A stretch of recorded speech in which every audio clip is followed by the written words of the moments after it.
الحمد لله نحمده ونستعينه ونستغفره ونؤمن به ونتوكل عليه ونعوذ بالله من شرور أنفسنا ومن سيئات أعمالنا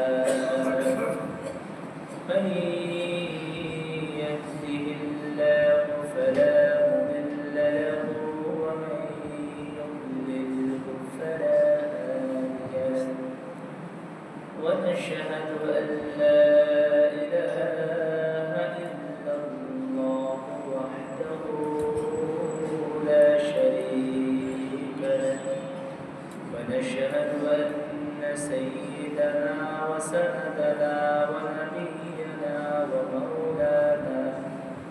ومولانا محمدا عبده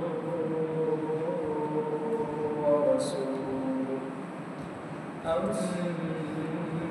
أما بعد فقد قال الله تعالى في كلامه المجيد والفرقانه الحميد أعوذ بالله من الشيطان الرجيم بسم الله الرحمن الرحيم والعصر إن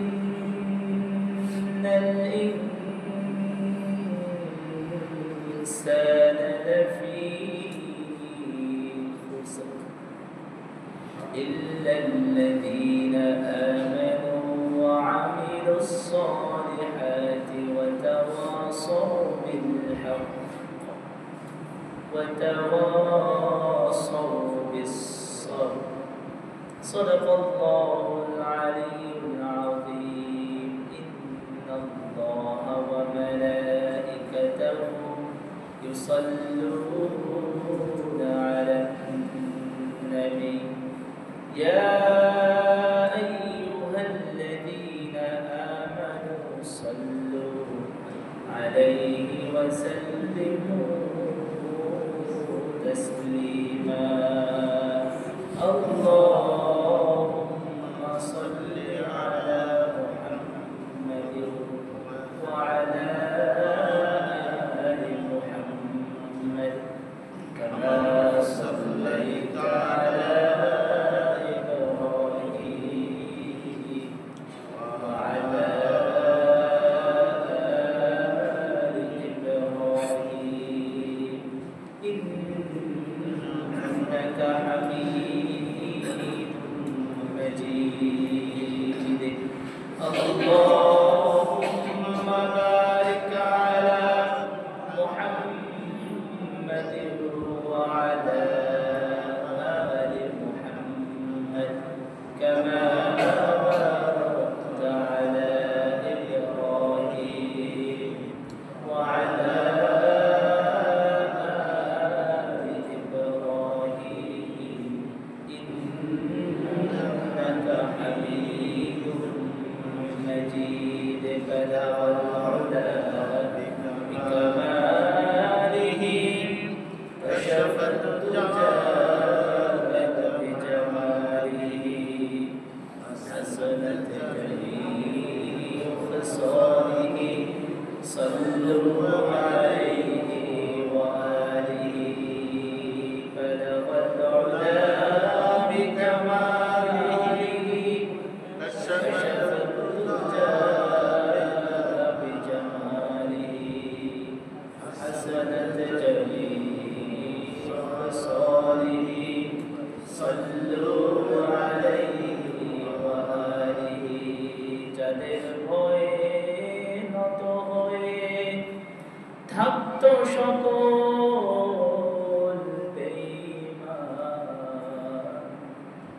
সেই বীরেরা কইরে তোরা কোন কোথায় গেল সেই ঈমান বালাগাল উলা বিজামালিহি কাশাফাত দুজা বিজামালিহি হাসানাত জামিউ খসারিহি সাল্লু আলাইহি ওয়া আলিহি আলহামদুলিল্লাহ সুম্মা আলহামদুলিল্লাহি রাব্বিল আলামিন। সমস্ত প্রশংসা আল্লাহ সুবহানাহু ওয়া তাআলার শাহিদুল বালিগ, যিনি আমাদেরকে সুস্থতার নিয়ামত দান করেছেন। রব্বে কারীমের হুকুম জুমার সালাত আদায়ের লক্ষ্যে দুনিয়াবি সকল কার্যক্রম বন্ধ রেখে যে মনিব, যে রব আমাদেরকে তিনার ঘর মসজিদে আলিবাগে উপস্থিত থেকে কোরআন ও সুন্নাহ থেকে কিছু কথা বলা এবং শোনার জন্য এত সুন্দর পরিবেশে আমাদেরকে কবুল করেছেন, আমরা দিন থেকে শুকরিয়া আদায় করছি, বলি আলহামদুলিল্লাহ। দুরূদ ও সালাম পেশ করছি সর্বযুগের সর্বকালের সর্বশ্রেষ্ঠ মহামানব নবিয়ুনা ওয়া কুদওয়াতুনা ওয়া সাইয়্যিদুনা মুহাম্মদ আরবি সাল্লাল্লাহু আলাইহি ওয়াসাল্লামের প্রতি, যাকে আল্লাহ তাআলা পুরো পৃথিবীবাসীর জন্য রহমত স্বরূপে ধরার বুকে প্রেরণ করেছেন। আমরা সকলে পড়ি আল্লাহুম্মা সাল্লি আলাইহি আল্লাহুম্মা বারিক আলাইহি। আলহামদুলিল্লাহ, মুসলমান সারা পৃথিবীর জন্য মুসলমান জাতি এটা একটা আদর্শ, এটা একটা মডেল।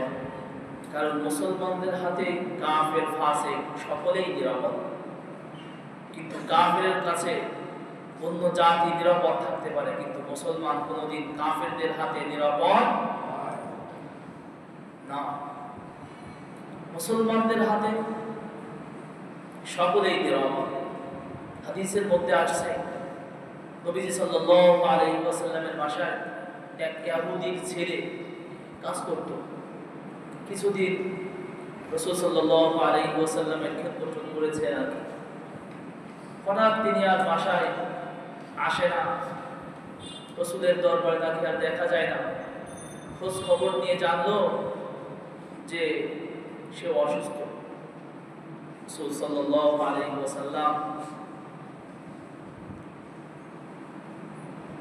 সেই ইহুদির খোঁজ খবর নিতে তার বাসায় গেলেন।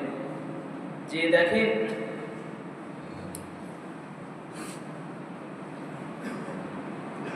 ইহুদির ছেলে শুয়ে আছে অসুস্থ, তার বাবা তার পাশে বসে বসে তাওরাত কিতাব পড়ছে।